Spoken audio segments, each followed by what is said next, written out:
eu l'impression d'une étrange coïncidence. Hier, l'avion qui transportait notamment le chef de la milice Wagner, Evgeny Prigojine, s'est crashé alors qu'il s'apprêtait à rejoindre Saint-Pétersbourg. 10 personnes étaient à bord et il n'y a aucun survivant. Sa mort survient 2 mois après sa tentative de rébellion contre Vladimir Poutine et la Russie. Bonjour Jean de Glignasti. Bonjour. Vous êtes un ancien ambassadeur de France en Russie de 2009 à 2013. Vous connaissez donc bien la Russie, mais aussi les rouages politiques du pays. Il y a des doutes raisonnables sur les conditions du crash de l'avion du chef de la milice Wagner. C'est ce qu'a dit le porte-parole du gouvernement Olivier Véran ce matin.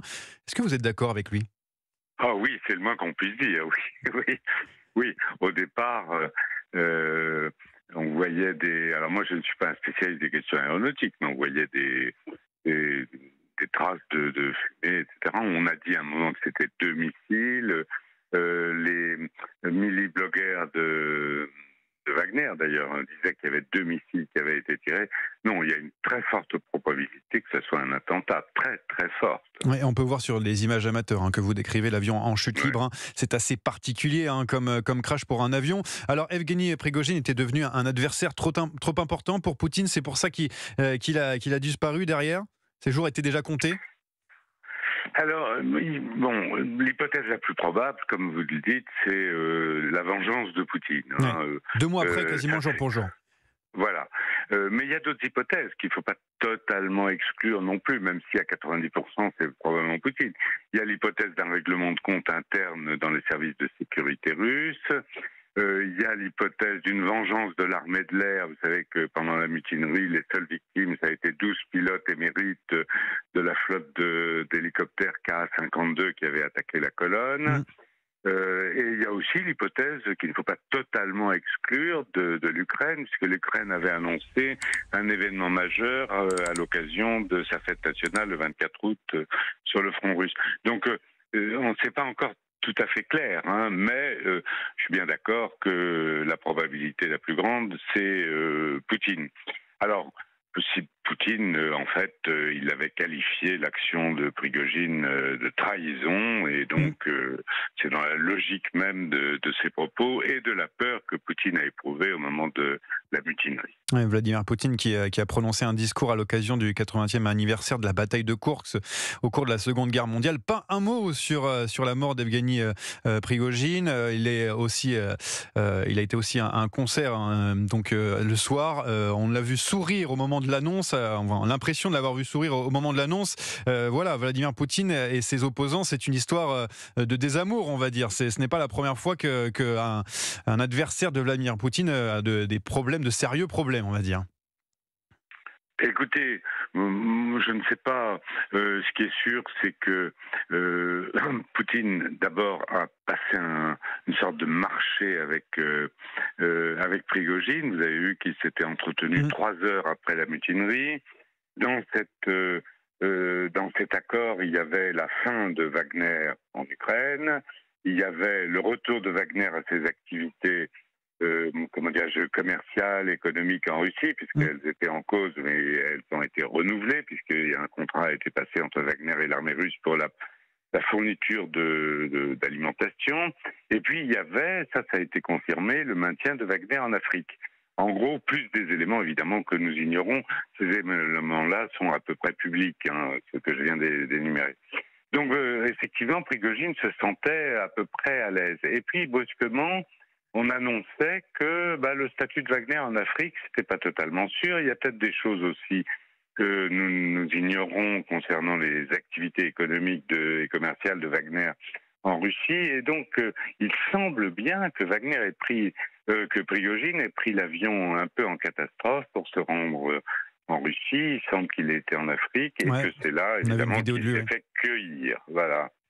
Et justement, pour parler de Wagner en Afrique, est-ce que la mort d'Evgeny Prigojine met fin aux activités de ce groupe paramilitaire, cette milice Wagner ? Sûrement pas, parce que Wagner a rendu service, entre guillemets, à la Russie. Il a travaillé en liaison étroite avec les autorités russes. Il a été d'ailleurs financé au début. Maintenant, ce sont des systèmes autonomes qui s'autofinancent par la prédation des ressources naturelles africaines. c'est un élément d'influence russe, alors que ça soit sous l'étiquette Wagner, que ça soit repris en main par l'armée russe elle-même, mais pour ça il faudra l'accord évidemment des gouvernements concernés, mais je doute que la Russie sacrifie les pions qu'elle a posés en Afrique sous le couvert de Wagner. Mais sans chef, ça va être difficile de coordonner tout ça, surtout que Wagner est présent, on va dire, presque aux quatre coins du monde. Alors, sans chef, vous avez raison de poser la question ainsi, puisque c'est d'ailleurs assez surprenant, mais dans l'avion, il y avait 10 des principaux responsables de Wagner, et notamment Outkin, qui est le grand créateur, organisateur militaire, créateur de Wagner, et qui était très actif en Afrique. Donc effectivement, Wagner est en partie décapité. Alors, la question est de savoir qui va prendre la suite. Ce qui est sûr, c'est que le gouvernement russe regardera ça d'assez près et que le prochain devra faire allégeance. Est-ce que ça va affaiblir un petit peu l'influence de Wagner et de la Russie surtout en Afrique, parce que on sait que Wagner est présent notamment au Mali ou au Burkina Faso, même au Niger peut-être un peu. Est-ce que ça veut dire que la Russie va s'affaiblir à ce moment-là? Sans aucun doute.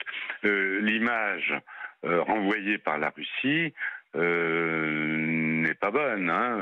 Les pays, alors même si ce sont des putschistes pour la plupart, ils aimeraient avoir un soutien assuré, durable, solide, et ils n'aiment pas que leur principal interlocuteur, en l'occurrence Wagner, se voit toute son commandement décapité. Donc, incontestablement, ça va affaiblir l'image de la Russie dans ces pays-là.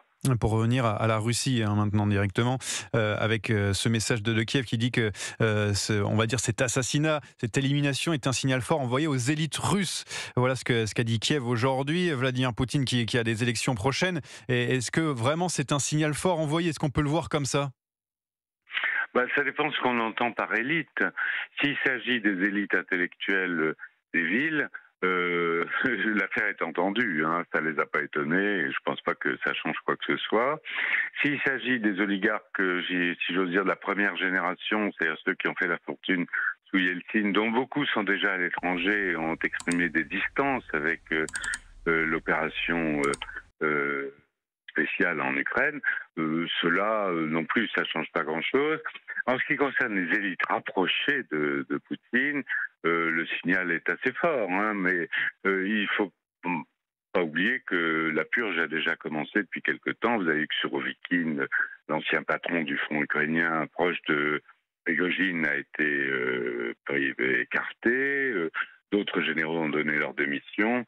Et donc, je ne pense pas que, à supposer encore une fois que ce soit Poutine qui l'ait tué, Poutine les fait sans s'assurer de la fidélité, de la loyauté du haut commandement autour de lui et de l'armée et de ses proches. Avec dans un coin de la tête, dans un coin de la tête pour Vladimir Poutine, cette élection présidentielle prévue en Russie en mars 2024.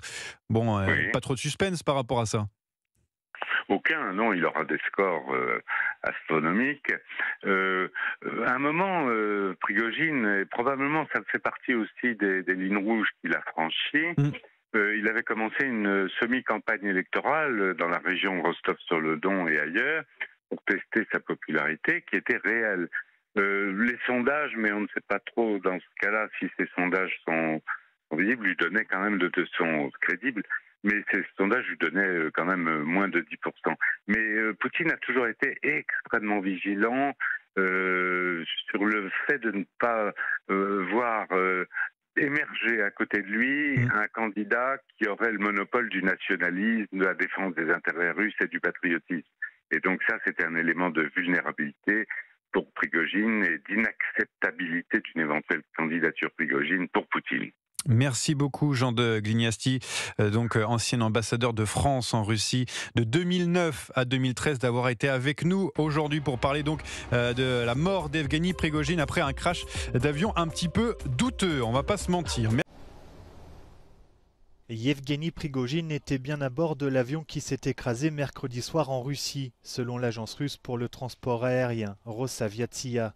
Aucun des 7 passagers et des 3 membres d'équipage n'a survécu, Mais les autorités n'ont pas encore annoncé officiellement la mort du chef de Wagner, les corps n'ayant pas été identifiés.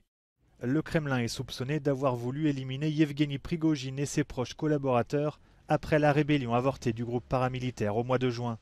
Parmi les personnes présumées mortes figure notamment le commandant opérationnel de Wagner, Dmitry Utkin.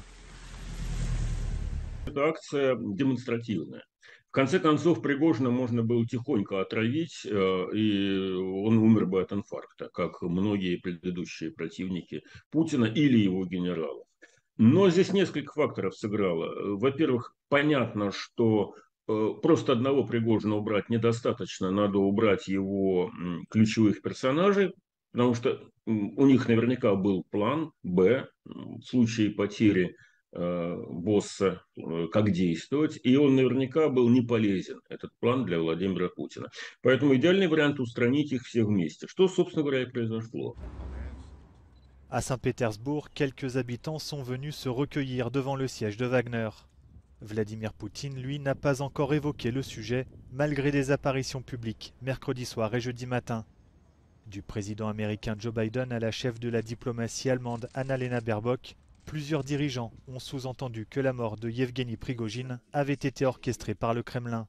Le ministère français des Affaires étrangères a pour sa part rappelé le passif de la milice Wagner, chargée d'exécuter les basses œuvres de l'État russe en Ukraine et dans plusieurs pays d'Afrique.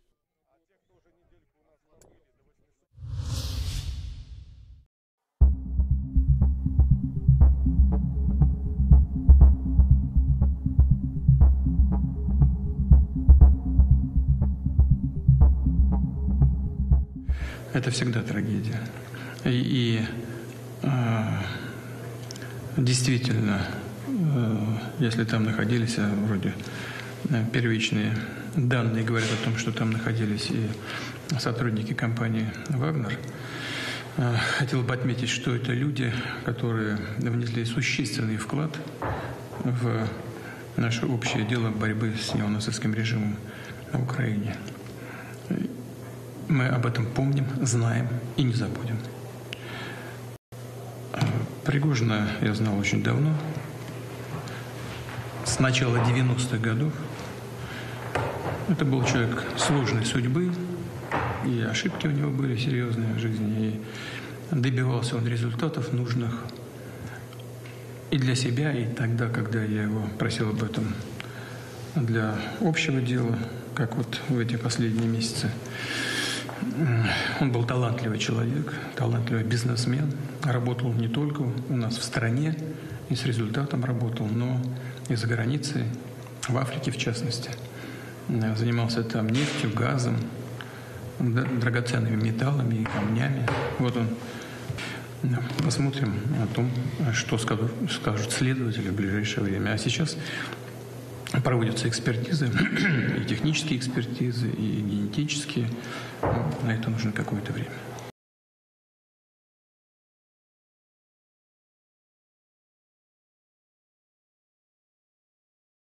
Qui va certainement pas pleurer Evgeny Prigojine. On vient de recevoir sa réaction à l'instant.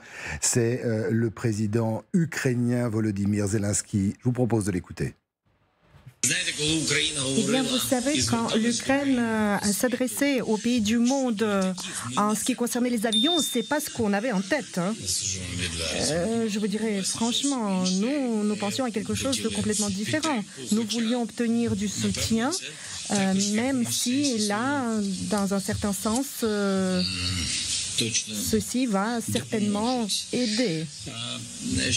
Mais en ce qui concerne nous n'avons rien à voir avec cela, hein, avec cette situation.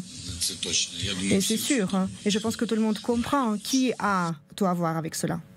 On a mis, pour tout vous dire, un peu de mal à rentrer dans ce sonore et à comprendre, mais c'est ce qu'on doit appeler l'humour ukrainien. Oui, l'ironie ukrainienne, ouais, qui demande des F-16, évidemment, depuis le début de cette guerre, et qui, là, oui, ironise sur ces avions qui tombent comme par enchantement au-dessus de la Russie. Évidemment qu'il ne boude pas son plaisir, parce que Prigojine, c'est l'ennemi numéro 1, avec Vladimir Poutine, j'ai envie de dire numéro 2, mais qui a mené une vie infernale aux soldats ukrainiens dans l'enfer de Bakhmout, notamment. C'est la seule victoire russe Prigojine et Wagner. C'est Bakhmout, c'est la seule. Bakhmout et Soledar, oui, c'est les seuls moments où donc c'était, effectivement, vous avez raison, c'était l'ennemi palpable. L'armée russe, mais c'est pas absolument, c'est lui, c'est Prigojine lui-même qui décrivait Bakhmout comme un hachoir à viande, et ce sont les Ukrainiens qui en ont fait les frais. Les pertes, elles ont été considérables pour l'armée ukrainienne dans cette zone. Donc oui, aujourd'hui, que le bourreau, que cet homme qui, comme le disait Anne, est symbolisé par cette masse, par ces exécutions sommaires, soit éliminé de la surface de la terre, évidemment que ça ne va pas faire pleurer le président Zelensky. Même si, quand même, ils avaient regardé du côté de Kiev avec beaucoup d'intérêt ce qui s'était passé le 23 et le 24 juin dernier, parce que toute déstabilisation du régime russe est une bonne nouvelle évidemment pour Zelensky, parce que c'est ça quelque part que pourraient attendre les Ukrainiens, c'est-à-dire que le pouvoir de Poutine s'effondre de l'intérieur, et Prigojine en cela était une menace pour Poutine. Après, voilà, il orchestrait le chaos autour du président russe. Il disparaît. Mais il laissera quand même cette idée de ces critiques extrêmement vives contre Gerasimov, contre Shoigu. Tout ça n'est pas oublié. Il y a beaucoup de commentaires aujourd'hui en Ukraine qui disent finalement c'est le chaos. On voit bien ce régime mafieux qui est à l'œuvre. C'est le chaos russe tel qu'on vous le décrit depuis le début. Ce qui est intéressant dans la réaction de Zelensky, c'est qu'il fait bien attention à bien préciser ce ne sont pas les Ukrainiens qui sont derrière. Parce qu'on voit bien certains commentaires là, sur les chaînes Telegram russes accusant les Ukrainiens d'être derrière ce crash. Là, il précise bien que ça n'a rien à voir avec l'Ukraine. Alors, vous avez tout à fait raison. Et même si tout à l'heure, Anne Niva nous dit, de toute façon, si je suis sûr de quelque chose, c'est qu'on ne connaîtra jamais la vérité. Enfin, c'est pas à vous, monsieur l'ambassadeur, que je vais le dire en ce qui concerne la Russie et ses disparitions mystérieuses. Mais on a quand même le sentiment... Quand les premiers éléments, et c'est Jérôme Garraud, notre correspondant, qui nous le disait, officiels, donnent, alors peut-être une bombe ukrainienne, peut-être un problème technique, mais surtout peut-être la piste de l'accident, le malheureux. Je sais pas, les mots manquent en disant il avait tellement d'ennemis en Russie, Prigojine, que pour la première fois peut-être depuis cette guerre, on ne cherche pas du côté de Kiev un responsable. Non, mais ça paraîtrait tellement lunaire que... Ce qui est fantastique, c'est que la défense antiaérienne de la région de Moscou, parce qu'on est très très proche de Moscou, et d'ailleurs, depuis sa datcha, Poutine a pu vraisemblablement quasiment voir l'explosion. Il y a une cinquantaine de kilomètres dans l'ouest-nord-ouest de Moscou. Mais en fait, ils n'arrivent pas à intercepter les drones ukrainiens qui vont s'abattre maintenant de manière extrêmement régulière, quasiment tous les jours ces derniers temps sur la capitale russe. Mais un avion civil qui passe à 8000 mètres d'altitude, ce qui est quand même une altitude assez élevé. C'est pas juste avec un missile portable type Stinger. Non, il faut une batterie. On peut le faire. C'est une batterie de missiles, comme les missiles Buck qui ont par exemple abattu, vous vous souvenez, l'avion de la Malaysian Airlines au-dessus du Donbass en juillet 2014. Donc là, c'est vraiment quelque chose. C'était aussi une erreur, vous vous souvenez? Oui, c'était une erreur. Ils avaient appuyé sur le mauvais bouton. Un accident. On a fini par savoir les choses d'ailleurs. Ah oui. Donc là, on verra. Non, mais d'après les spécialistes, c'est que la thèse officielle était à nouveau la fameuse erreur. C'est un accident. Évidemment, c'est un accident, de même que s'il était tombé de son balcon, de son appartement de Saint-Pétersbourg. Comme certainement pour ça aurait été aussi un accident. Là, ce qui est étonnant, c'est que les trois membres très importants de l'état-major, de Wagner et même de la multinationale Concorde, qui chapeaute quand même quasiment 400 sociétés pour ce qu'on en sait aujourd'hui, soient au même moment dans le même avion, alors qu'il y a eu des incidents, comme le raconte l'hôtesse, juste avant le départ, qu'ils n'aient pas été plus méfiants. Ils ont dû être enrobés de miel par Poutine. Non, mais on ne comprend pas pourquoi. Pour se dire qu'ils étaient intouchables. Alors on ne comprend pas pourquoi. Parce que même des gens qui prennent des mesures de sécurité drastiques tous les jours depuis qu'ils ont commencé à travailler dans ces milieux-là. Oui, puis il est quand même pas bête, Prigojine, ni. Non, mais ils ont l'habitude surtout. Non, mais voilà, non, mais il sait quand même qu'il a été chef de la sécurité. On va réécouter dans quelques instants les réactions de Poutine à l'époque à ces attaques très dures, mais ils sont pas bêtes. Ils savent qu'ils étaient quand même dans le collimateur. Même dans une entreprise aujourd'hui, le board ne prend pas au grand complet le même avion. Là, ils partent tous d'une réunion, semble-t-il, un peu tendue sur un sujet comme l'Afrique, un peu tendue avec les services secrets de l'armée russe. Je ne sais pas. Alors là, je ne sais pas si quelqu'un a une explication ou si... Non mais... Général, le coup a été bien monté. Le coup très bien monté. Ça a été très bien fait. À ce point bien monté alors. Et puis dans cette guerre, il y a tellement de choses qui nous surprennent, vu notre rationalité occidentale. Tous les jours, on est surpris. On est encore surpris par quelqu'un, effectivement, qui s'est fait éliminer proprement. Je voudrais quand même souligner qu'on parle des Ukrainiens, mais enfin, à Bakhmout, jamais les Ukrainiens, a priori, n'ont réussi à éliminer Prigojine quand même. Oui, quand il faisait ses vidéos sur les toits, oui. Parce qu'il était là quand même. Donc, alors, soit il ne voulait pas l'éliminer, soit il n'y arrivait pas. Et là, bêtement, finalement, Prigojine se fait éliminer avec tout son état-major. Et je crois que c'est le mot que je vais reprendre, ce qu'a dit Xavier, emmiellé.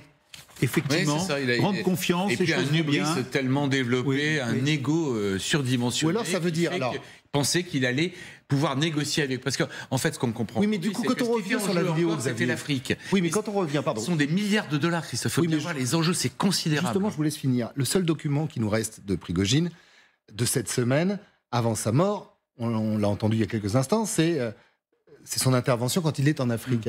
Et Annival le disait, on le disait sur ce plateau, c'est que on a l'impression qu'il est rassuré. Donc c'est ça le miel dont vous parlez. Il a préservé son magot. Il est de retour. D'accord, donc on le laisse partir tranquille là-bas, on le laisse revenir. Voir les chefs d'État, gérer des choses. Alors on imagine, a priori, d'après nos informations, il est au Mali. Il faut voir ce qui s'est passé avec le Niger, parce que là, c'est extrêmement important en ce moment, extrêmement tendu, de voir de quelle manière Wagner va pouvoir aider les putschistes nigériens aujourd'hui, sur donc ces trois pays, Mali, Burkina, Niger, pour l'intervention de Wagner dans cette zone-là de l'Afrique. Il y a aussi la Centrafrique et le Soudan, mais là c'est particulièrement important en ce moment avec ce qui se passe avec les djihadistes, et il a pensé qu'il avait récupéré au moins cette partie-là de son business. Parce qu'en plus, qu'on le laisserait tranquille. Comprendre, c'est que ces business-là, c'est extrêmement important, mais il y a des rétrocommissions à chaque fois. C'est-à-dire que quand Wagner touche un marché de cet ordre-là de plusieurs milliards de dollars, on reverse à d'autres. Jusqu'au Kremlin, évidemment. Et que là, il fallait préserver absolument ce magot-là. Donc il a eu assez de garanties, en fait. Enfin, a priori, autant qu'on puisse le savoir, parce qu'évidemment, personne n'a témoigné à cette réunion. Dans cette dernière intervention live, si on peut dire, de Prigojine depuis l'Afrique, effectivement, dans le fond, il lance un appel au secours sous forme de feuille de route pour Prigojine en Afrique.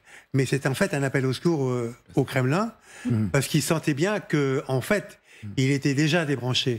Alors la question est... soldat qui fait allégeance, vous avez raison. Il est donc parti en catastrophe à Moscou pour voir vraiment ce qui se passait et si c'était réversible ou pas. Ce qui m'étonne un peu, c'est que, en effet, la réunion dont on parle, qui était la réunion où il a appris que c'était terminé, c'était fini, a eu lieu avant ce voyage en avion et qu'elle n'ait pas été programmée à Saint-Pétersbourg.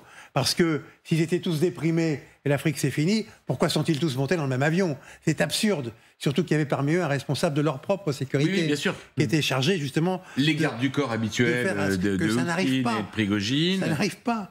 Valéry Tchekalov, responsable de la sécurité, qui aurait dû aussi les alerter sur dans le privé comme dans le public, numéro 1 numéro 2 ne montent jamais dans le même avion. Mais je pense que enfin là, cela dit, Poutine a tué un nazi en l'occurrence, puisque le numéro 2 est un nazi. Cette dernière vidéo de Prigojine, c'est plus en effet, je pense, un appel au secours et un acte d'allégeance en fait qu'il fait au Kremlin, parce qu'il sent en effet que la situation en fait lui échappe. C'est en tous les cas ce que disent notamment l'ISW, l'Institut pour l'étude de la guerre, qui a des sources au sein des services de renseignement russes, et qui explique qu'en fait Prigojine sort de son silence, tourne cette vidéo depuis le Mali, parce que en parallèle, il y a le chef des opérations clandestines du GRU, des renseignements militaires russes, qui est en tournée lui-même dans les pays africains et qui est en train de recruter justement et de débaucher les hommes de Wagner pour les remettre dans le giron du ministère de la Défense. C'est intéressant parce que ce fameux général Andrei Averianov dont on parle là, il avait été présenté aux dirigeants africains lors du sommet Russie-Afrique, c'était à la fin du mois de juillet. Il y a une vidéo qui tourne, on la voit sur les réseaux sociaux, où il y a une table ronde avec les dirigeants africains et lui se présente. Et à ce moment-là, cet homme-là, il va falloir surveiller parce que c'est la personne qui monte.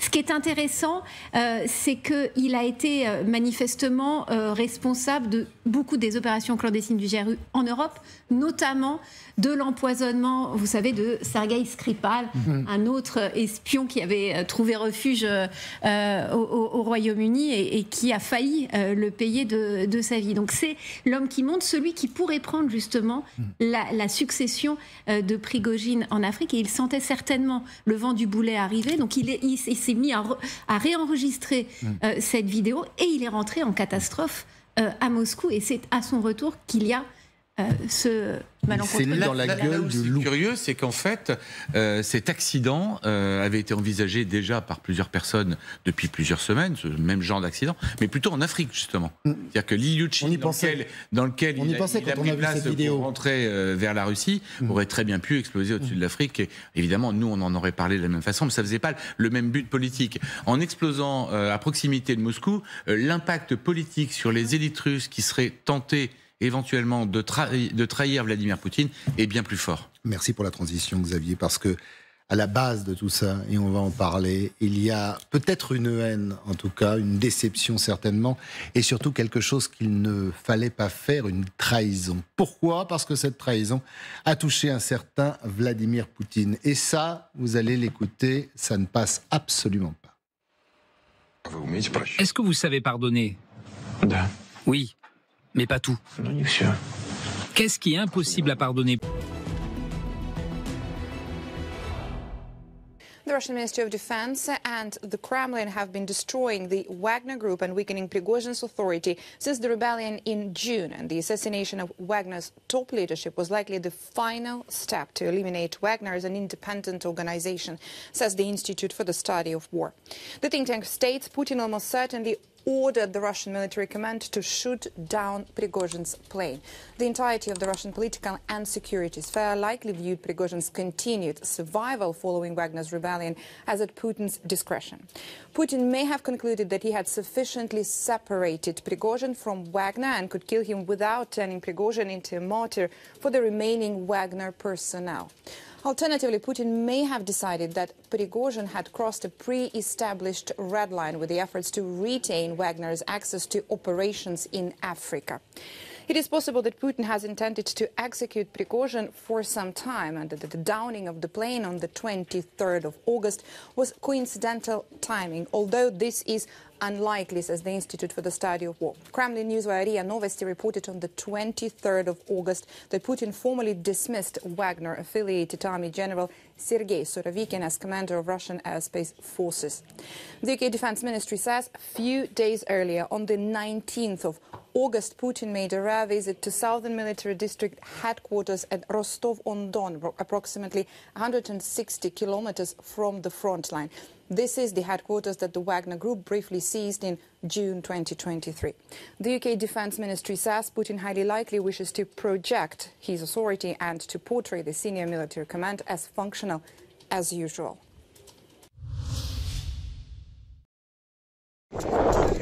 Evgeny Prigojine restera dans les mémoires dans différentes régions et pour différentes raisons. En Russie, en tant que patriote et traître pour sa révolte éphémère en juin. En République centrafricaine et au Mali, pour les services du groupe paramilitaire Wagner dont il était le patron. Dans une vidéo publiée sur les réseaux sociaux lundi, sa première réapparition depuis le sommet Russie-Afrique en juillet, Evgeny Prigojine affichait ouvertement ses ambitions. Rendre la Russie encore plus grande sur la scène internationale, mais surtout rendre l'Afrique encore plus libre. Les ambitions de celui que l'on surnommait le chef de Poutine sont-elles mortes avec lui ? Quel avenir pour Wagner en Afrique ? La présence des troupes de Wagner a été confirmée pour la première fois en République centrafricaine après que le président Faustin Archange Touadéra a fait appel à leur service pour endiguer un soulèvement rebelle. Les Russes ont depuis aidé à reconstruire l'armée du pays et à sécuriser la capitale Bangui. Au Mali, la junte au pouvoir s'est tournée vers Moscou pour trouver des solutions afin de mettre fin à une insurrection militante. En réponse, la Russie avait donné le feu vert à Wagner pour opérer sur le territoire.